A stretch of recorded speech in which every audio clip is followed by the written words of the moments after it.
was my first year at Ohio State University. My parents had just left after helping me unpack. I was sitting on my bed scrolling through my phone when I heard the door open. My roommate had arrived. His name was Dylan. That is all I knew about him. The housing office gave us each other's names and phone numbers, but we never actually talked before moving in. He walked in carrying one duffel bag. That was it. One bag for an entire semester. I stood up, stuck out my hand, and said, "Hey man, I am Trevor." He looked at my hand, then at me, then back at my hand. He did not shake it. Instead, he just said okay and walked past me to his side of the room. I figured he was just shy, nervous about college. I was nervous too, so I let it go. Dylan started unpacking his stuff. And by stuff I mean clothes. That was all he had.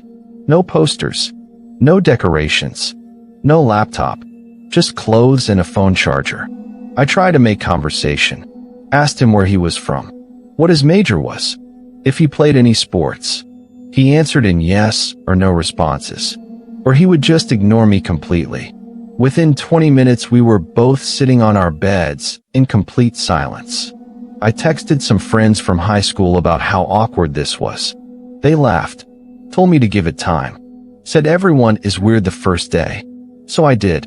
That first night, I went to bed around midnight. Dylan was still sitting on his bed, just staring at the wall. I said goodnight. He did not respond. I woke up a few hours later, maybe around 3 a.m. The room was dark except for the light from the street lamp outside our window. And Dylan was standing at the foot of my bed, just standing there, looking down at me. I sat up fast and said, "Dude, what the hell are you doing?" He did not move, did not blink, just kept staring. Then he said, "I wanted to see if you were really asleep." What? I wanted to see if you were really asleep. I told him to go back to his bed, told him he was freaking me out.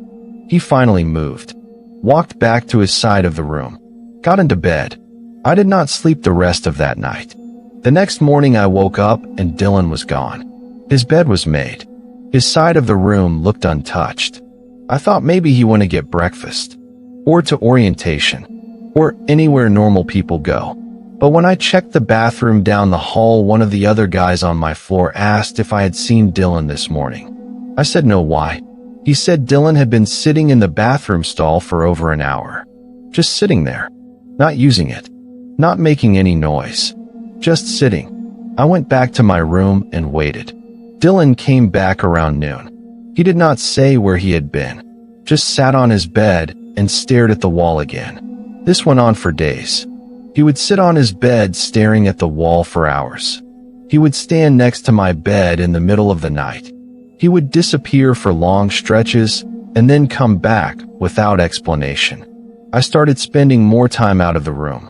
I made friends with some guys down the hall. We would hang out in their room or go to parties. Anything to avoid being alone with Dylan. But one night I came back late.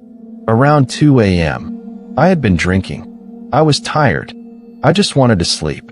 I opened the door and Dylan was sitting at his desk, facing the wall. I said hey and collapsed into bed. I fell asleep almost immediately. When I woke up, Dylan was gone again. But something felt wrong. I sat up and looked around the room. All of my stuff had been moved. My textbooks were on his desk. My clothes were folded on his bed. My laptop was open on his side of the room. I checked my laptop. My email was open. My Facebook was logged in. My messages had been read. He had gone through everything. I grabbed my phone and called campus security. They came to the room and I showed them what Dylan had done. Told them about the weird behavior, the staring, the standing over my bed at night. They said they would talk to him, said they would file a report, said they would see if they could move me to a different room. But it would take time. I did not have time. That night, I stayed in my friend's room, slept on his floor. The next day, I went back to grab some clothes. Dylan was there. He was sitting on my bed, holding my wallet. I said, "Give me that." He did not move. I walked over and grabbed it from his hand. He looked up at me and smiled. Not a normal smile. His lips pulled back too far. His teeth showed too much. "You should not have told on me," he said. What? You should not have told on me. I grabbed my stuff and left. I stayed with my friend again that night, and the next night, and the night after that. On the fourth day, campus security called me. They said Dylan had been removed from the dorm. They said I could move back in. I asked what happened. They would not tell me. Just said he was no longer a student there. I found out later from one of the RAs. Campus security had gone to talk to Dylan. When they got to the room, they found him under my bed. He had been sleeping under there for weeks. They also found a box of my stuff hidden in his closet. Clothes, photos, personal items, and a notebook. Pages and pages of notes about me. What time I woke up, what I ate, who I talked to, where I went. He had been documenting everything. They expelled him immediately. Got him off campus that same day. I moved into a single room after that. Never had another roommate again. But sometimes late at night, I still think about Dylan. About how many nights he was under my bed while I was sleeping, listening to me breathe. This happened during my sophomore year at University of Michigan. Me and two of my buddies from my floor decided to skip the parties one Friday night in October and just hang out in the woods behind campus. There was this spot by the lake, way back in the trees, far enough from campus that you could not see any buildings or lights. It was perfect for drinking without getting caught. We grabbed a case of beer and headed out around 9 p.m. The walk took about 20 minutes. By the time we got there, it was dark. We set up in this little clearing, built a small fire, cracked open some beers. It was chill, just us in the woods. We had been out there for maybe an hour when my friend Jake stopped talking mid-sentence. He held up his hand and said, "Wait." We all went quiet. That is when I heard it. Footsteps. Not close, but not far either. Someone walking through the leaves, maybe 50 yards away. We figured it was campus security. They would do random patrols through the woods on weekends looking for students drinking or smoking. So we put out the fire real quick, shoved the beers in our backpacks. The footsteps stopped. We waited. Nothing. Jake whispered maybe they left. Then we heard a branch snap. Closer this time. My other friend Mike said we should go. Said this did not feel right. But before we could move, we heard it again. Footsteps. But now they were circling us. Like whoever it was walking in a loop around our spot. Jake stood up and yelled hello.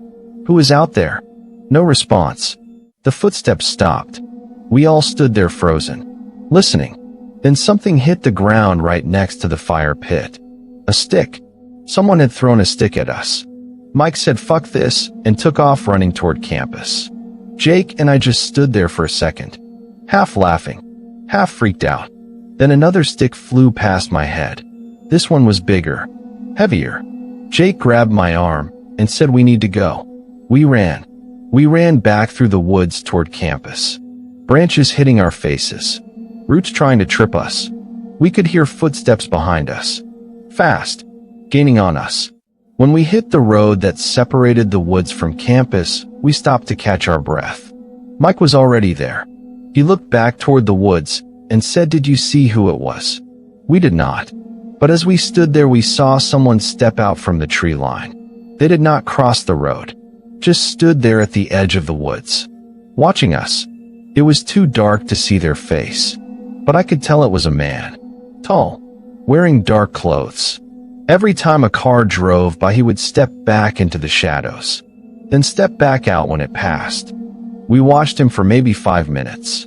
Then he turned and walked back into the woods. We went back to the dorm and tried to laugh it off.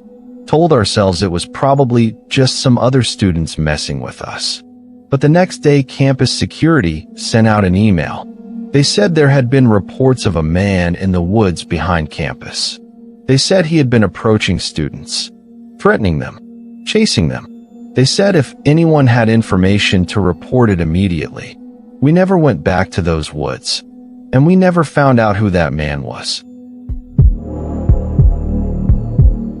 If you are still with me, do me a favor and hit that like button.